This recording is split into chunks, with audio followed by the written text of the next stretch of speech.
Apa benar mengamal itu hanya ada dalam jamaah? Nyatanya muslim di luar jamaah banyak yang mereka juga beribadah, juga mengamalkan ilmu-ilmunya. Apa benar yang namanya membela itu hanya dalam Islam jamaah? Di dalam muslim selain Islam jamaah, mereka juga berinfak, bersedekah. Bahkan infak sedekahnya sesuai dengan perintah Nabi. Mulai dari kita mau diusir dari rumah, mulai rumah setiap sore itu dilimpari mercon. Sampai waktu itu orang tua sudah hampir habis kesabarannya. Orang tua saya menangis. Kenapa yang terjadi seperti ini? Kenapa mereka seperti ini? Saya jawab,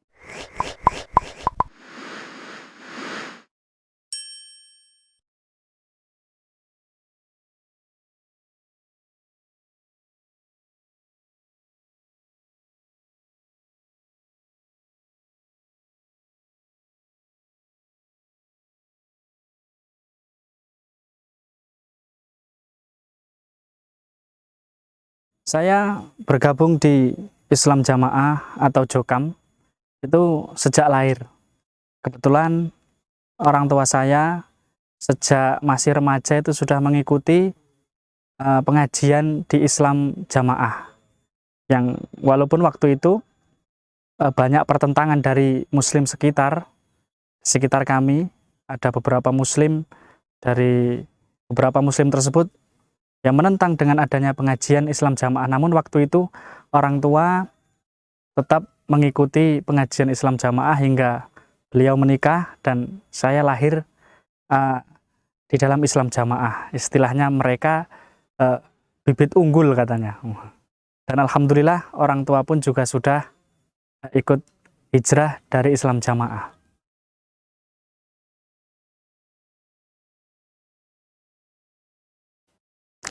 Ya, alasan kami hijrah dari Islam Jamaah adalah berawal ketika kami belajar tentang akidah.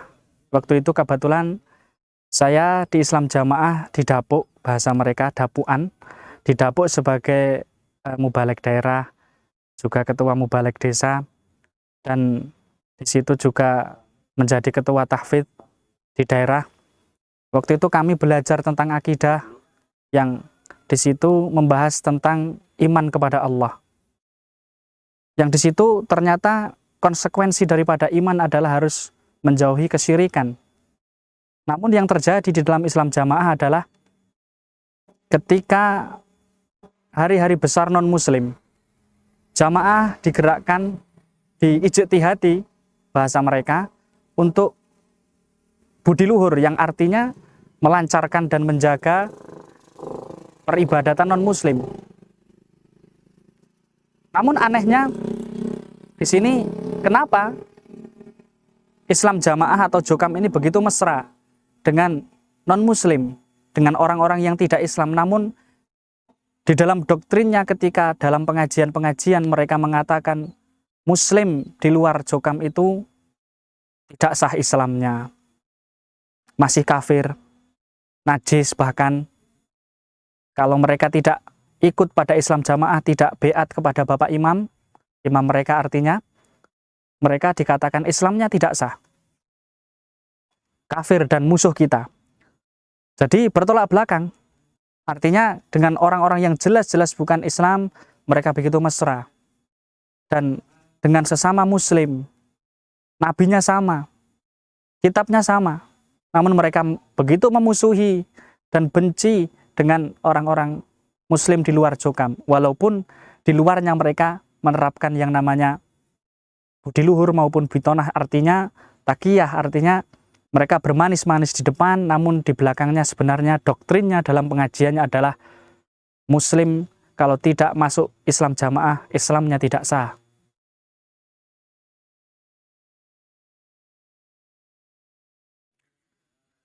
Alhamdulillah, perasaan saya sangat bersyukur bisa keluar dari kubangan kesesatan yang begitu nyata, yang kita tidak perlu menjabarkan banyak ayat-ayat maupun hadis-hadis maupun dalil.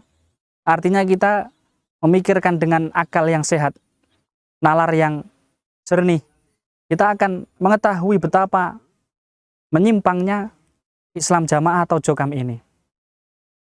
Artinya, kita bisa melihat dengan penginderaan kita saja bahwa Islam Jamaah ini sesuatu yang sangat bertentangan dengan hati nurani kita. Dan saya sangat bersyukur bisa keluar dari Islam Jamaah ini, dan alhamdulillah ternyata di luar Islam Jamaah, Muslim itu benar-benar bersaudara. Artinya tidak seperti Jokam. Mereka menerapkan bersaudara itu hanya sesama kelompok mereka sendiri. Yang lainnya itu musuh. Bahkan orang-orang yang dikeluarkan dari Islam Jamaah itu musuh utama kita. Yang harus kita musuhi, harus kita persekusi. Dan bahkan mereka mengeluarkan kata-kata bahwa orang yang keluar dari Islam Jamaah ini halal darahnya. Masya Allah.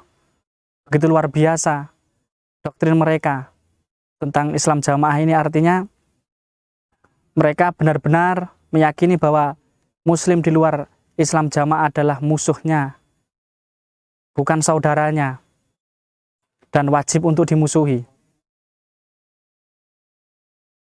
Ya, untuk infak persenan yang telah ditetapkan oleh pimpinan jamaah, pimpinan Islam Jamaah, yaitu ketika mereka mempunyai rezeki sekian, infak sekian persen, mereka mempunyai kekayaan sekian, mereka harus infak sekian persen.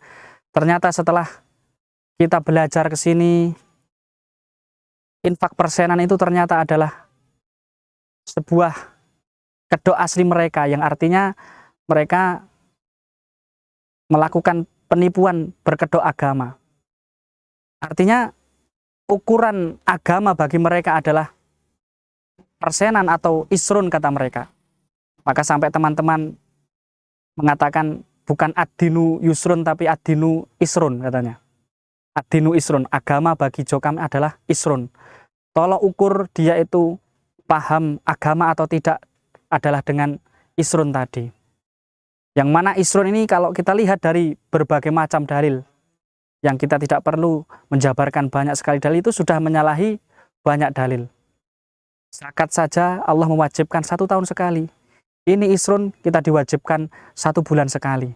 Yang mana kita ketika tidak bisa setor bulan ini, bulan depan harus didobeli. Dan ukuran, sekali lagi, ukuran kepahaman agama bagi mereka adalah isrun ini. Dulu bahkan ketika akhir-akhir saya di Jokam, pernah menantang pengurus-pengurus yang ada di kelompok, bahwasanya sebenarnya Islam Jamaah ini adalah misi utamanya pengeruan harta jamaah yang hanya untuk dinikmati orang-orang yang ada di atas. Saya pernah menantang, coba buktikan omongan saya bahwa sebenarnya Islam Jamaah ini adalah penipuan berkedok agama, pengeruan harta pengikutnya. Coba dicoba. Bahwasanya infak sedekah yang ada di kelompok ini ditahan 3 bulan saja. Pasti orang-orang yang ada di pusat dan orang-orang yang ada di daerah akan mengecap kita satu kelompok murtad semua. Artinya apa? Tolok ukur agama mereka adalah harta, pengeruan harta jamaah, persenan, isrun tadi.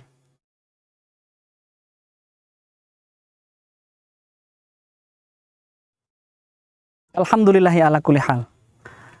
Setelah hijrah, saya di lingkungan yang lama, yaitu dari keluarga dulu. Keluarga saya kebetulan banyak yang menjadi pengurus di Islam Jamaah.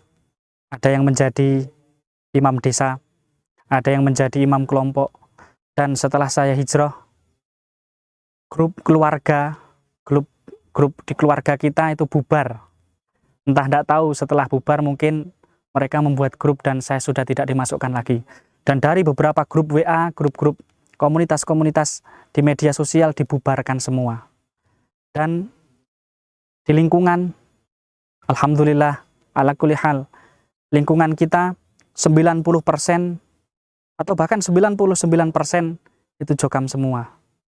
Dan sangat luar biasa yang kita terima dari mereka. Mulai dari kita tidak diajak bicara, diboikot, dipersekusi, Bahkan mereka memerintahkan pemuda-pemuda untuk membuat kami tidak nyaman di rumah. Padahal itu rumah saya sendiri, saya bangun-bangun sendiri, artinya kita tidak meminta bantuan kepada Jokam, kepada jamaah. Namun sempat kita mau diusir dari rumah kita sendiri. Sempat mau diusir. Namun alhamdulillah tetap kita sabar, tawakal kepada Allah. Mulai dari kita dipersekusi, di lingkungan kampung kita mau dikeluarkan dari RT. Jadi di dalam kampung itu ada namanya arisan RT atau apa ya, perkumpulan RT, itu kita mau dikeluarkan. Karena memang Jokam memang 99%. Mulai dari kita mau diusir dari rumah, mulai rumah setiap sore itu dilimpari mercon. Sampai waktu itu orang tua sudah hampir habis kesabarannya. Orang tua saya menangis. Kenapa yang terjadi seperti ini? Kenapa mereka seperti ini? Saya jawab, mereka hanya orang-orang yang taat. Mereka sebenarnya tidak tahu apa-apa. Saya berusaha menyabar-nyabarkan orang tua saya. Sudahlah, sabar kita. Mereka itu sudah juga tidak tahu. Mereka juga hanya korban doktrin yang ngertinya hanya taat Bapak Imam, taat pengurusnya, untuk memusuhi kita-kita yang sudah keluar dari Islam Jamaah, untuk memusuhi kita-kita yang dianggap merusak jamaah, yang padahal kita hanya ingin mengajak kepada jamaah untuk berpikir secara nalar, berpikir secara logis, bahwasanya ini Islam Jamaah ini banyak kekeliruannya, banyak penyimpangannya. Sepengetahuan Mas, di luar dari lingkungan Mas tinggal, berapa banyak orang LDI yang hijrah yang Anda tahu dari media sosial atau informasi dari teman-teman yang sudah hijrah? Ya alhamdulillah, dengan adanya arus media sosial yang tidak terbendung, banyak kawan-kawan kita, saudara-saudara kita yang sebenarnya secara batin mereka sudah hijrah dari pemahaman Islam Jamaah, sudah hijrah dari mengkafir-kafirkan muslim di luar jamaah, sudah mulai sadar dengan penyimpangan di dalam jamaah, sudah mulai sadar dengan bahwa jamaah ini sebenarnya adalah misi utamanya mengeruk harta sebanyak-banyaknya jamaah dan bukan mengajak untuk ke surga.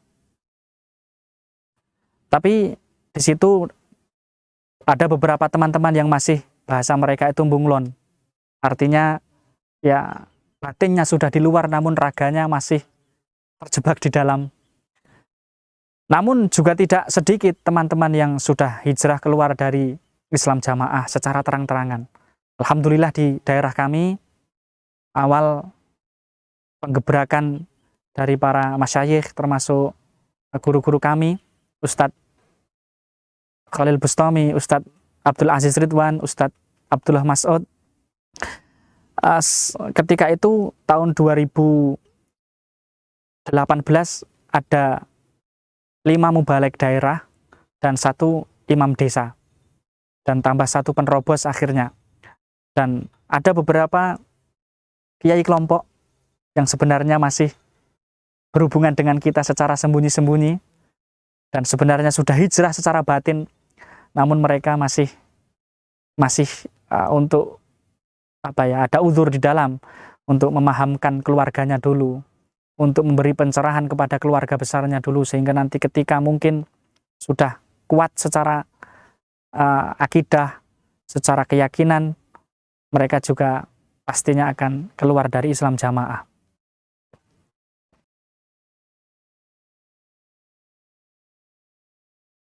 Pesan saya untuk para Jokam, saudara kami masih menganggap saudara, kami masih menganggap mereka semua adalah bagian dari orang Islam. Kami menyarankan, marilah kita berpikir dengan nalar, berpikir dengan sehat.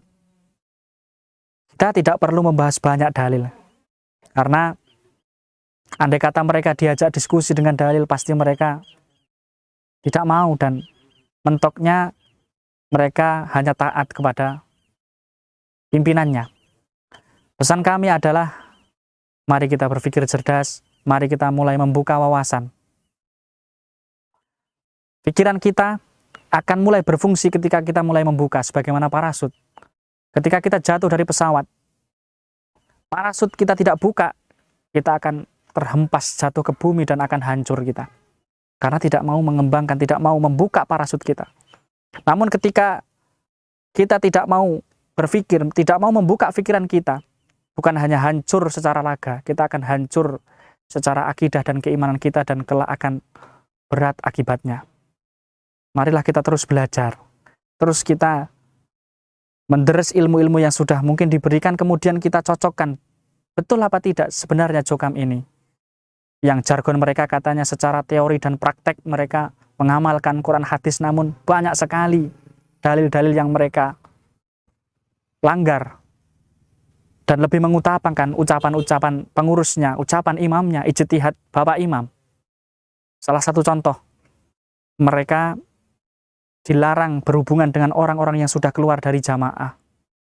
Mereka dilarang serawung dengan orang-orang yang sudah keluar dari Islam jamaah, dan suruh memutuskan komunikasi, memutuskan tali silaturahim. Padahal Allah, Rasul telah jelas menyambung silaturahim adalah kewajiban bagi setiap muslim, dan memutus silaturahim adalah neraka ancamannya. Jelas, namun mereka lebih memilih, banyak dari jokam yang memilih ucapan imamnya. Marilah kita berpikir cerdas. Apakah benar bapak imam dan pengurusnya itu benar-benar mengajak ke surga? Atau hanya bapak imam dan pengurusnya ini hanya untuk mengajak infak persenan? Marilah kita berpikir. Nyatanya banyak muslim yang mereka juga aktif mengaji, bahkan ngajinya dengan para ustadz-ustadz yang berkompeten ilmunya, bukan hanya sekedar mondok 1 tahun, ya. Makna keterangan saja, membaca, ditulis, dan itu pun kadang banyak kekeliruan. Apa benar mengamal itu hanya ada dalam jamaah? Nyatanya muslim di luar jamaah banyak yang mereka juga beribadah, juga mengamalkan ilmu-ilmunya. Apa benar yang namanya membela itu hanya dalam Islam jamaah? Di dalam muslim selain Islam jamaah, mereka juga berinfak, bersedekah. Bahkan infak sedekahnya sesuai dengan perintah Nabi. Apa artinya? Mereka infak sedekahnya disalurkan kepada lingkungan, bukan disalurkan kepada bapak imam yang hanya untuk off-roadan, namun disalurkan kepada fakir miskin yang ada di lingkungannya. Apa benar persatuan itu hanya ada dalam jamaah? Persatuan di luar Islam jamaah itu juga ada. Bahkan mereka peduli dengan sesama muslim tanpa melihat golongan, tanpa melihat dari mana. Muslim yang bersatu banyak di luar Islam jamaah. Ketaatan apakah benar taat Allah dan taat Rasul? Hanya ada di dalam Islam jamaah. Taat Allah, taat Rasul di luar Islam jamaah, mereka berusaha mentaati Allah, mentaati Rasul. Mentaati Allah dan mentaati Rasul. Hanya saja dalam Islam jamaah mereka gulu, kelewat batas dalam memahami taat kepada imam, sehingga imam sudah diposisikan sebagaimana Tuhan yang harus ditaati. Mereka memposisikan bapak imam sebagaimana penentu surga neraka. Mereka mempunyai keyakinan, kalau tidak punya imam, kalau tidak taat bapak imam, mereka tidak disaksikan di akhirat, tidak masuk surga, tidak disaksikan oleh bapak imam. Apakah kita pernah berpikir, kira-kira bapak imam itu apa sudah benar-benar yakin dijamin masuk surga, kok kita begitu menggantungkan dengan bapak imam, begitu menganggap bapak imam sebagai penentu surga dan neraka? Jadi saya mengikuti penderesan pengajian di daerah, ya kurang lebih diikuti 40 mubalek, terdiri mubalek daerah, mubalek desa, mubalek kelompok, guru PPM juga itu, dan saya pembinanya. Dan saya ikut di situ dari awal sampai akhir saya mengikuti. Saya menjadikan suatu keraguan juga. Jadi waktu itu menyampaikan Al-Quran, insya Allah surat Haji ayat 24 itu, nah, dari pembina mubalek daerah mengarahkan para mubalek itu dites satu-satu itu untuk membuat kalimat keterangan versinya masing-masing. Jadi aneh, jadi loh, ayat kok dijelaskan secara lugan makna keterangan. Nah, keterangannya suruh membikin sendiri-sendiri. Jadi ada beberapa 20 mubalik yang ditunjuk untuk menjelaskan, ya kalimatnya tidak boleh sama satu dengan satunya itu loh. Kok aneh? Gitu. Terus begitu saya dipersilakan, akhir selesai penutupan, saya menyampaikan. Di situ saya sampaikan, terus saya sampaikan metode yang dipakai di Pondok Kediri, yaitu yang dibina oleh Ustadz Abdul Mas'ud. Gitu. Seharusnya tidak demikian. Langsung itu di depan para mubalik yang ada di situ itu saya kasih keterangan bahwa seharusnya tidak begitu. Jadi makna lunggot, makna terjemah, ya itu harus sesuai dengan itu, dan makna keterangan seharusnya sesuai dengan mangkulnya, yaitu tafsir.